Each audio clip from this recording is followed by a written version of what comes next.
को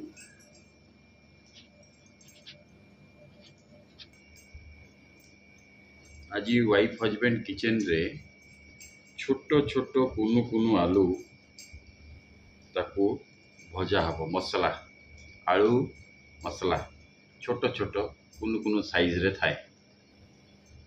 छोट छोट आलू चोपा छड़ाइया हेले एटा सब छड़ा हो गला बर्तमान तथापि चली अल्प टी अच्छी ये चोपाटा पड़े तापर एक्चुअली चोपा छड़ेला बेलू भारी कष्ट से हाथ में मझे मझे पानी में सहारा दरकार पड़े ये चोपा छड़ा होपर हाथ में आंगुठी सबुड़े फसी जाए से पानी में एमती करके चोपाटा को छड़ा जाए।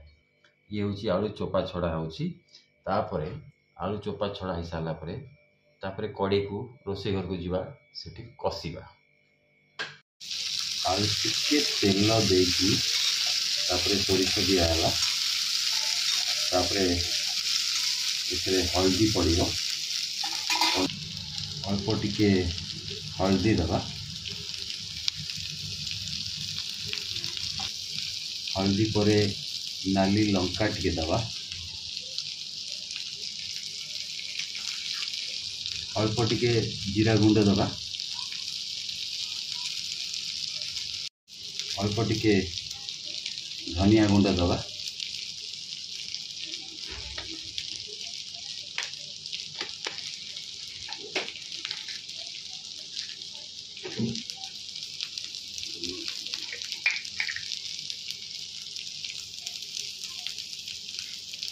निज स्वाद हिसाब रे लुण टिके दबा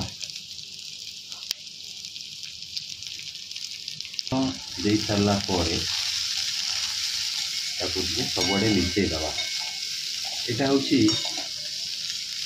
छोट छोट कुनु कुनु आलू नॉर्मली पश्चिम ओडिशा रे एटा देखा मिले अन्य जगह भी थाई पारे किंतु ये कष्ट भारी छड़ेवा बहुत कष्ट किंतु खाइला बेले बहुत बढ़िया लगे। तो ये हूँ बर्तन कषा हम मसला किसी दरकार नहीं अल्प गुंड फुंड पड़गला तापरे ये हूँ आमर आलू भजा। यहाँ होता आमर कुनु कुनु छोट छोट आलू भजा।